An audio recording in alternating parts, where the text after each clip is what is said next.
The On Target Institute presents a teaching from the Men on Target small group curriculum.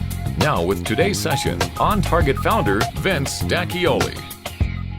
How you doing, guys? And welcome to On Target Institute Session 11.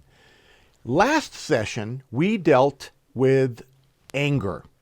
In this session, we're going to be dealing with the area of unforgiveness. If you remember, we go back just a little bit. We talked about how important it is to overcome our past in order to see God's wonderful future for our life. So we're dealing with fear, anger, unforgiveness, and guilt. So as we begin now and deal with this area of unforgiveness, which is huge, it is a very, very important session. Now, we dealt with fear, anger, unforgiveness, and guilt, the idea of release or letting go of the past. You may remember all of that. And you remember our verse is Philippians 3:13 and 14. We keep coming back to this because it's so important here what the Apostle Paul is saying. I do not consider myself yet to have taken hold of it, but one thing I do, forgetting what is behind, and straining toward what is ahead, he says, I press on. I love those words. I press on toward the goal, the mark, the target, that for which God has called me heavenward in Christ Jesus. It occurs to me that Paul had such a powerful vision for his life that he could literally let everything else go by the wayside, and he had this ability to shed everything that would get in the way and just press on toward that for which God was calling him.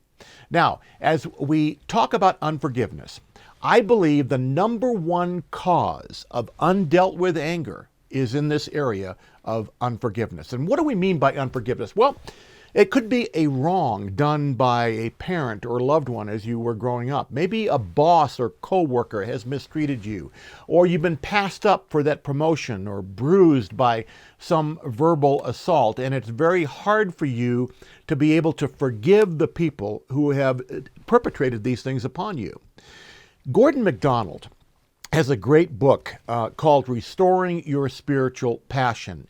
And in that book, he says this: spiritual passion cannot coexist with resentments. Harboring resentment hinders spiritual growth and effectiveness. I remember, as I go back to this man that I've already told you about that I was dealing with at my workplace, how much I did not forgive him. I was harboring some real unforgiveness toward this man. And when I go back and I study that period of time in my spiritual development, I can look back and see that was like there was no growth happening in me. It was hard for me to read the Bible. It was hard for me to pray. I was really struggling.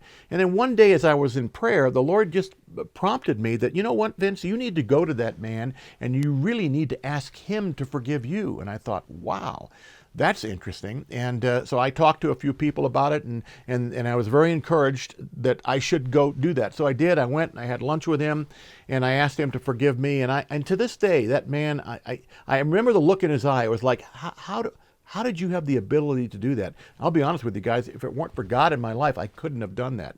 But the interesting thing is, once I did that, once I got rid of the resentment, I noticed a real bump in my ability to grow spiritually. So I want to encourage you, in this area it's very important to understand the linkage between harboring resentment and our ability to grow. In Matthew 5:23, it says, therefore, if you are offering your gift at the altar, and there remember that your brother has something against you, leave your gift there in front of the altar. And what does it say? First go and be reconciled to your brother, then come and offer your gift. God is saying, look, if you've got unforgiveness in your heart, you and I are not going to get together. You need to deal with that. You need to leave your gift, leave your sacrifice of praise and all the things you're doing with me, set it aside for a second, get that cleaned up, then come to me, and then you're going to see growth.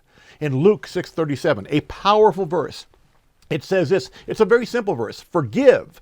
The word there is apoluo. It literally means, listen, to loose away. Forgive, and then what's the promise? And you will be forgiven. Powerful, powerful promise. Now, how do I become a forgiving person? This is difficult. The first thing I suggest that you do is ask God to show you where you may have been unforgiving. I remember I was driving with Cindy in the car one day, And I said something to her that seemed perfectly innocent to me. Everything I share with my wife seems perfectly innocent to me. But when I shared this, or I said these words to her, she really reacted to those in a very, very strong way, much stronger than I've ever seen her react to anything. And I thought to myself, wow, what I said wasn't that big a deal. Where is this reaction coming from? Well, what it was coming from was, it was like the straw that broke the camel's back. There had been things building up inside of her about stuff that I'd been doing or saying over a period of time. And what I said simply just was the straw that broke the camel's back. So sometimes we don't know that there's stuff inside of us that needs to be dealt with. So the first thing you need to do is ask God to show you where you may be unforgiving. The second thing you need to do is understand what forgiveness is and what it is not. First of all, it is not natural. And if you wait until you feel like forgiving someone, guess what? The likelihood of you doing that is not very, very high. It is not natural. And in fact, in Matthew 18:21-22 is the famous verse where Peter came to Jesus and said, Lord, how many times should I forgive my brother when he sins against me? Up to 7 times? And of course, you know Jesus' response. He said, no, I tell you, not 7 times, but 77 times. And depending upon your translation, those numbers could change. But listen, that's not Jesus saying, Peter, go get a leather belt and make notches in it until you hit the number.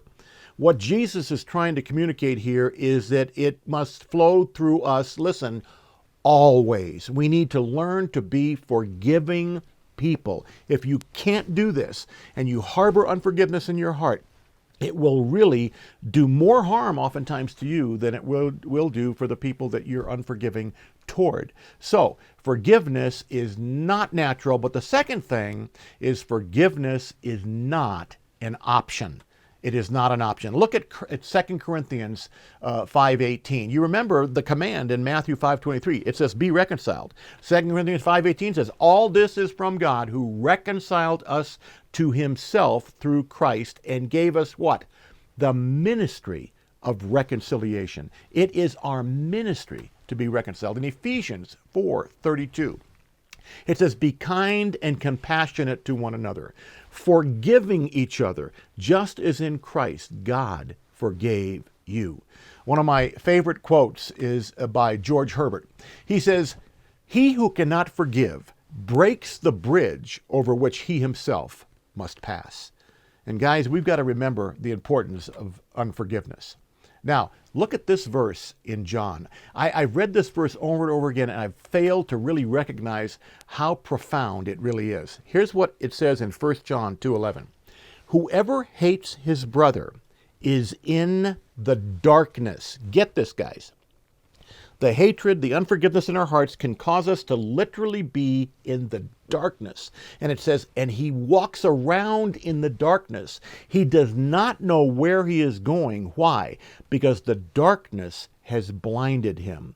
Now listen, guys, if there was ever a verse in the Bible that draws a linkage between harboring unforgiveness and literally being in a fog and not being able to see God's unique plan or vision for our life, there it is. It's right there. So I ask you, could it be that the reason why you're not catching God's vision for your life is that you're being blinded with your unforgiveness?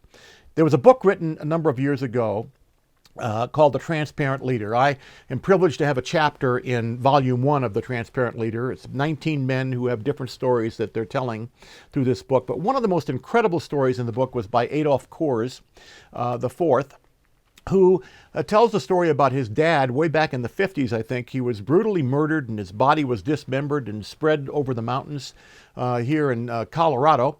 And they finally caught the guy who did it and they put him in prison. And in the story, Adolf Kors talks about how God got a hold of him. He'd been harboring so much unforgiveness toward this man. God got a hold of him and really encouraged him to go to the prison and ask this man to forgive him. An incredible story. He tried to go visit this man for I guess a long period of time, and the man didn't want him to come, and I can understand why, but finally he said, no, it's okay, he can come. And he went and he had a meeting with this man and asked this man to forgive him because he had been harboring so much unforgiveness in his heart toward him. Powerful, powerful story.